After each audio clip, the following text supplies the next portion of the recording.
स्वयंपाक झटपट होण्यासाठी 3 टिप्स. स्वयंपाक होईल चविष्ट, अन्न वायाही जाणार नाही. महिलांना झोपेतून उठल्यापासून स्वयंपाकाच्या कामाचे टेन्शन असते.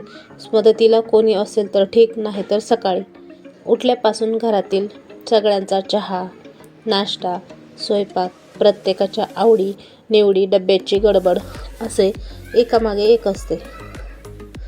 अनेकदा इतका गोंधळ असतो की आपल्याला काहीच सुचत नाही आणि मग नेहमीच्याच कामाला खूप जास्त वेळ लागतो.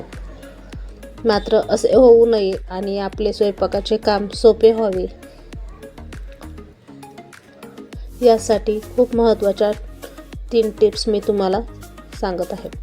तर नंबर 1, घाईच्या वेळी एखाद्या भाजीला किंवा आणखी कोणत्या पदार्थासाठी आलं लसूण पेस्ट लागत असेल तर आपण काही वेळा ती थोडी जास्तीची करून ठेवतो. काही वेळा आपण ही पेस्ट एकत्र करतो तर काही वेळा वेगवेगळी करून ठेवतो. ही पेस्ट बंद डब्यात ठेवली तर ती थोडी वाळल्यासारखी होते आणि त्याचा रंगही बदलतो.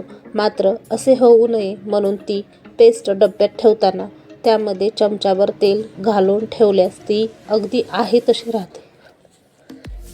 नंबर 2, बरेचदा आपण फ्रीज उघडला की त्यातून एक प्रकारचा विचित्र वास येतो. आपण दिवसभर विविध कारणासाठी वापरत असलेला फ्रीज कितीही स्वच्छ ठेवला तरी त्यातून असा वास का येतो हे मात्र आपल्याला काही केल्या कळत नाही.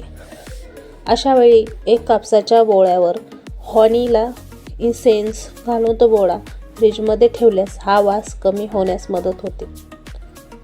नंबर 3, डोसा किंवा इडलीचे पीठ उरले की आपण ते तसेच फ्रीजमध्ये ठेवून देतो. मात्र हे पीठ एकतर कोरडे पडते किंवा ते जास्त आंबटते.